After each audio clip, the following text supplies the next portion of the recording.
noite a todos, paz seja convosco. Nós estamos aqui para a nossa Quinta da Vitória, mais uma live, mais um culto online. E no último culto, o culto de domingo, eu usei como tema o Deus dos aflitos. E hoje eu quero ainda seguir essa linha. Eu quero usar como tema o Deus dos necessitados. E para iniciar essa palavra, eu gostaria de te fazer uma pergunta. Você já passou por uma necessidade?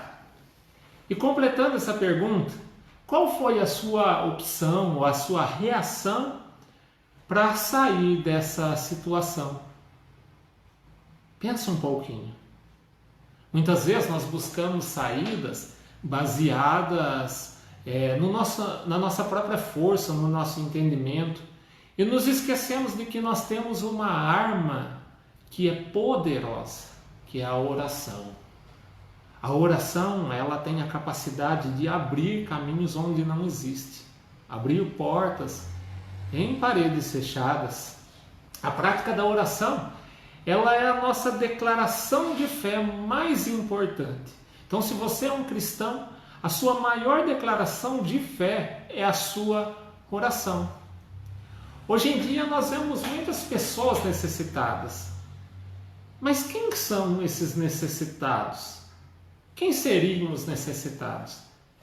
Bom, para a palavra necessitado, nós temos algumas explicações, algumas definições.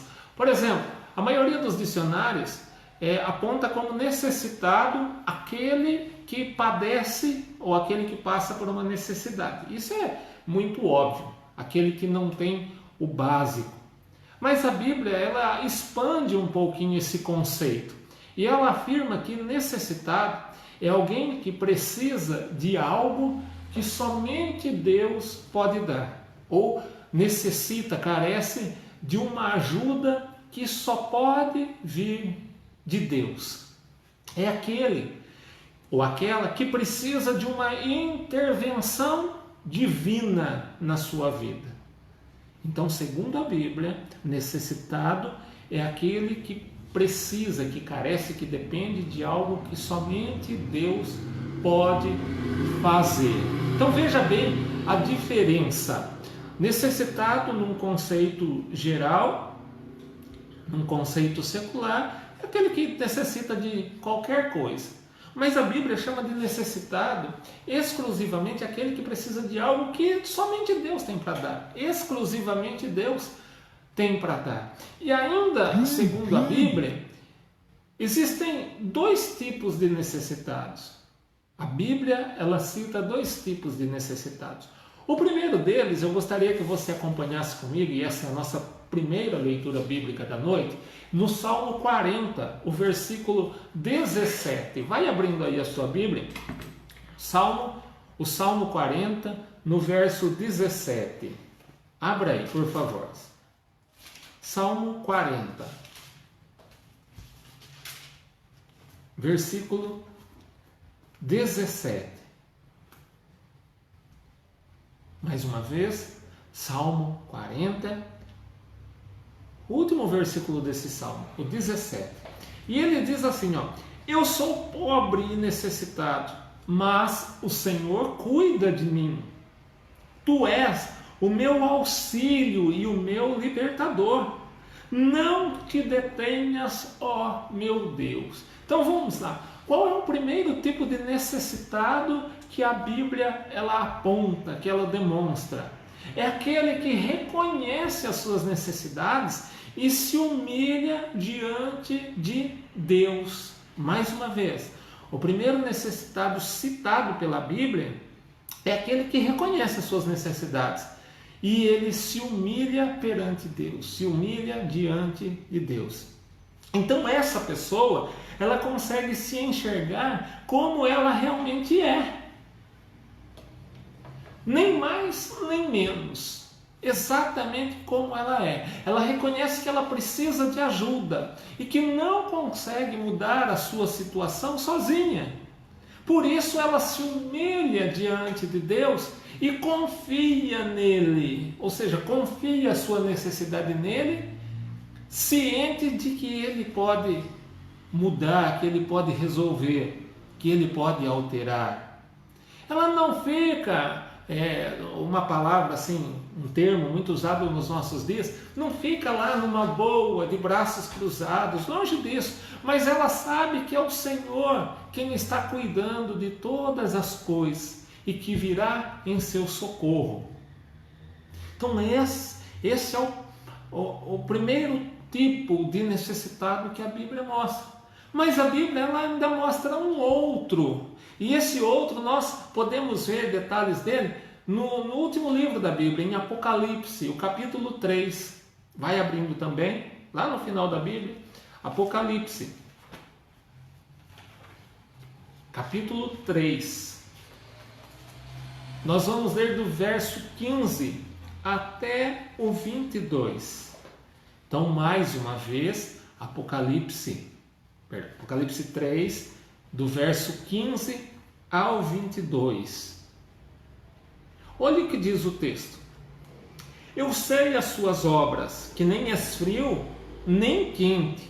Oxalá, ou quem dera, foras frio ou quente.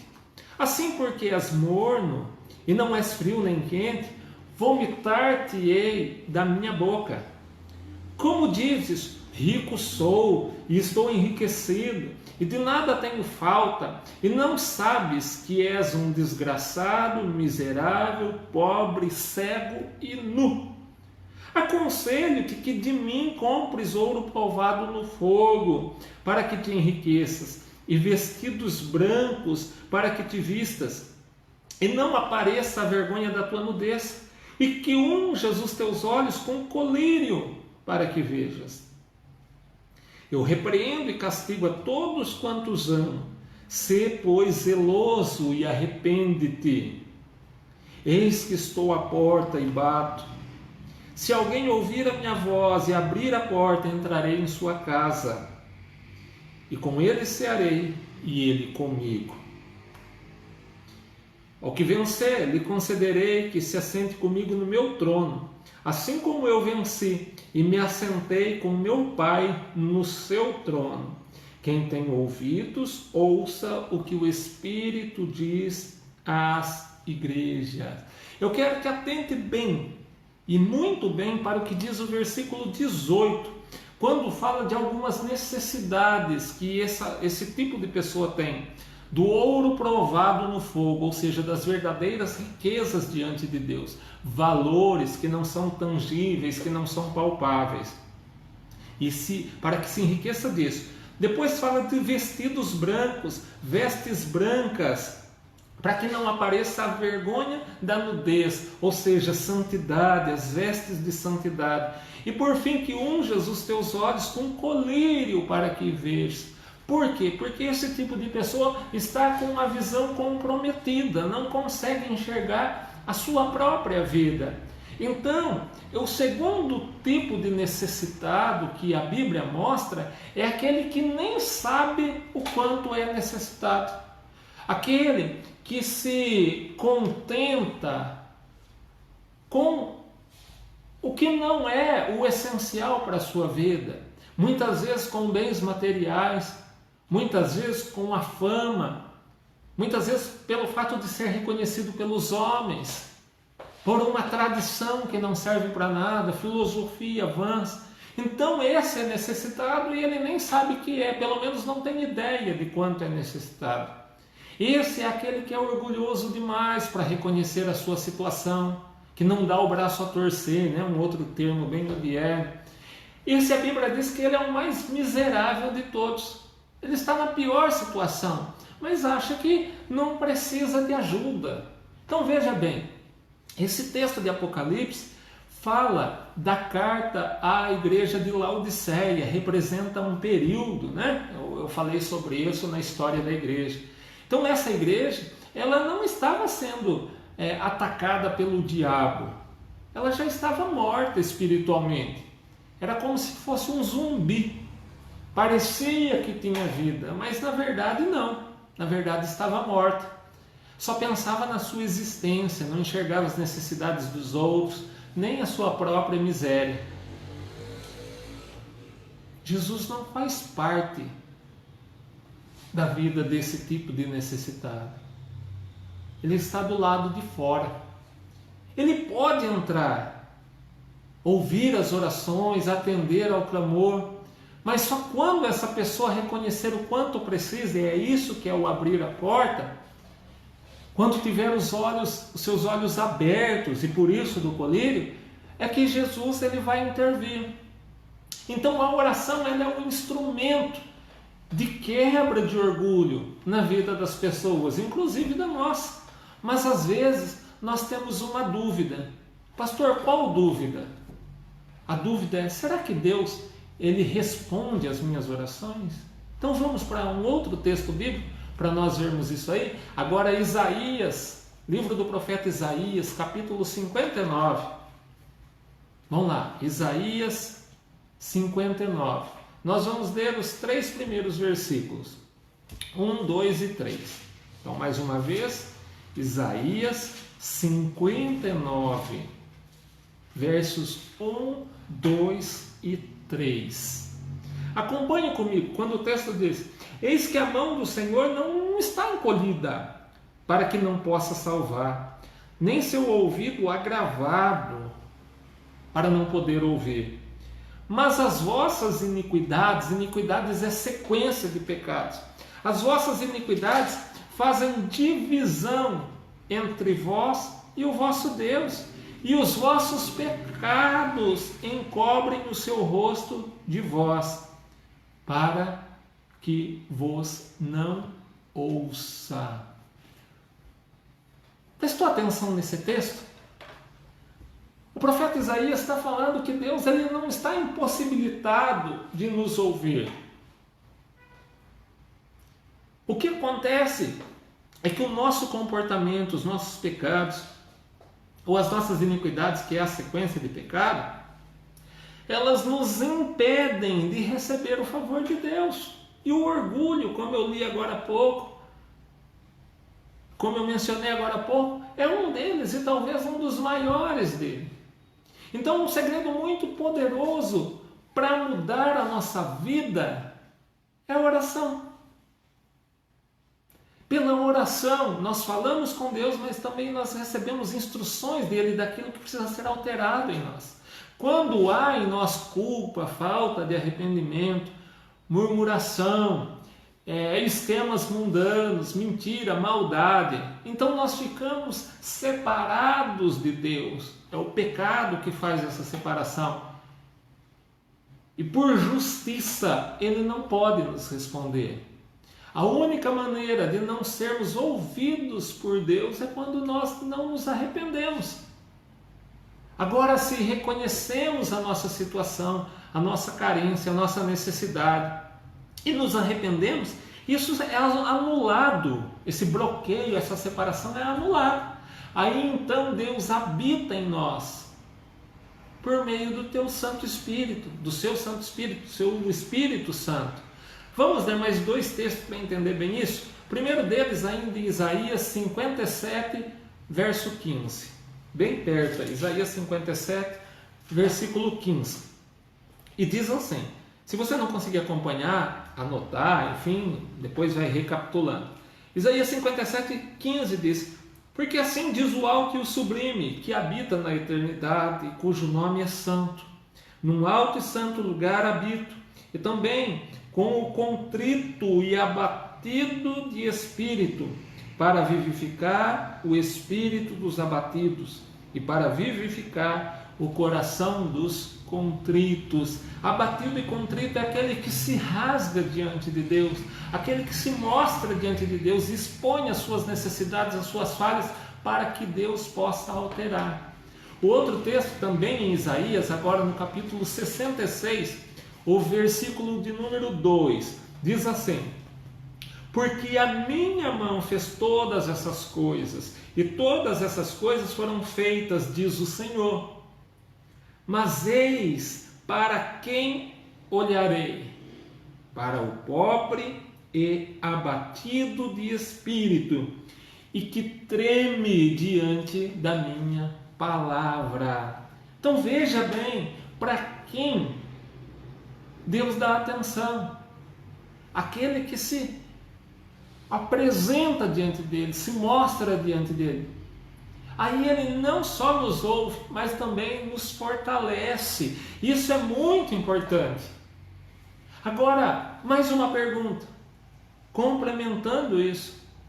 Você crê, você acredita que Deus ouve as suas orações? Você tem plena convicção disso?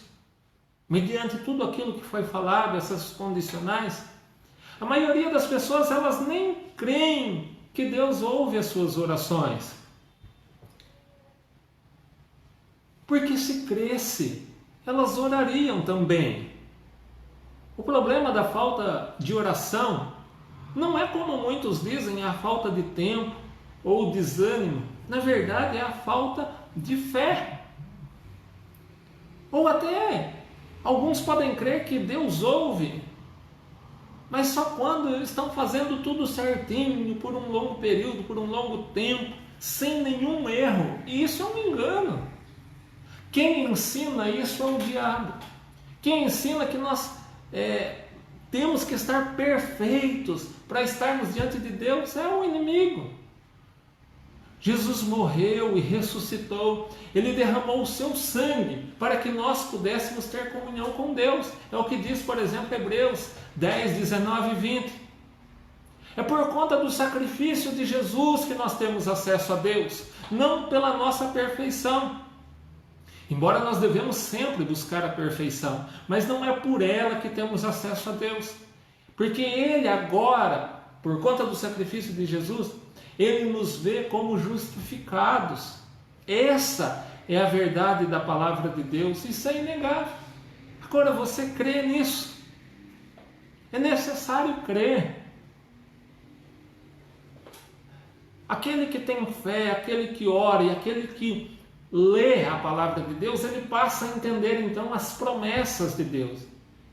E veja bem que a Bíblia, segundo os estudiosos, ela possui mais de 8.000 promessas de Deus para nós. Para que nós saibamos como orar de acordo com a vontade dEle. Em todas elas, há uma certeza. A certeza de que Ele cuida de nós. Ele cuida da nossa família e Ele cuida do nosso futuro.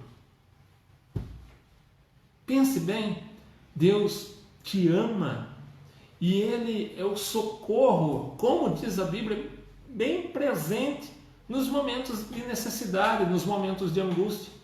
Então ore, peça a Ele que sonde o seu coração, vê se existe algo que precisa ser mudado, precisa de arrependimento, de reconhecimento de erro e apresente diante de Deus, peça ajuda para sair dessa. Creia no que eu vou te dizer agora. Deus te ouve, Deus me ouve, Deus Ele quer, Ele anseia em responder às nossas orações. Creia nisso. Diversos textos da Bíblia falam sobre isso. Vamos ler alguns. Salmo 139, versículo do 1 até o 5.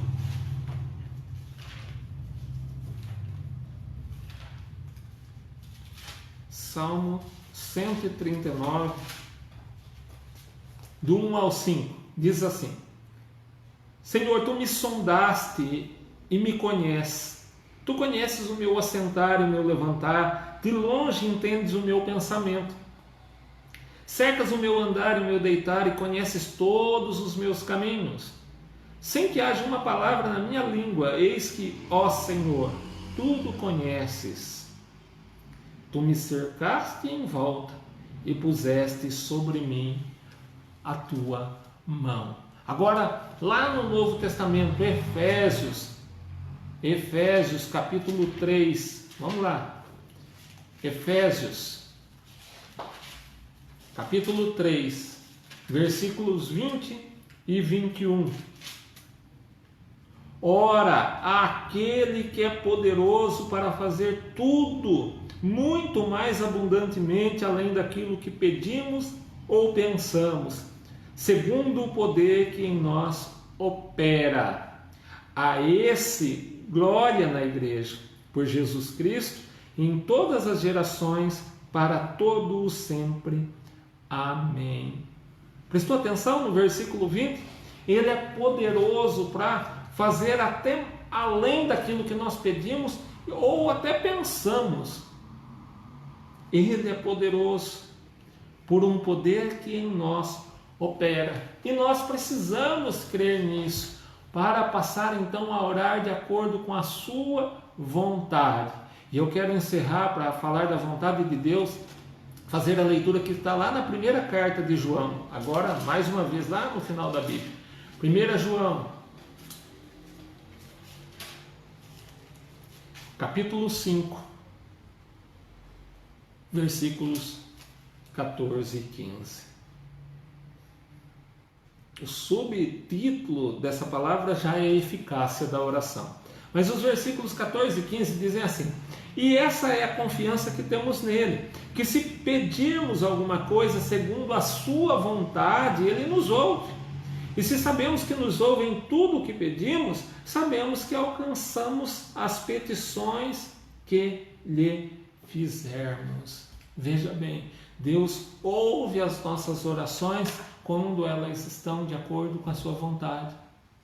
Agora pense se não é a vontade de Deus quando nós oramos a Ele pedindo socorro, pedindo auxílio nas nossas fraquezas, nas nossas tribulações. Ele, como um Pai amoroso que é, atento à nossa voz, pronto a nos ajudar, vem em nosso socorro. Reflita nisso e eu quero orar com você nesse momento. Feche seus olhos, curve a sua cabeça, coloque a sua mão na direção do seu coração, do seu peito, sobre o seu peito. Se você estiver com a sua família, ore com eles nesse momento e coloque-se diante de Deus. Coloque as suas necessidades diante de Deus. Coloque as suas fraquezas diante de Deus. Se o que tem te atingido nesse momento é variação ou falta de fé, peça a Deus, Ele é a própria fonte de fé.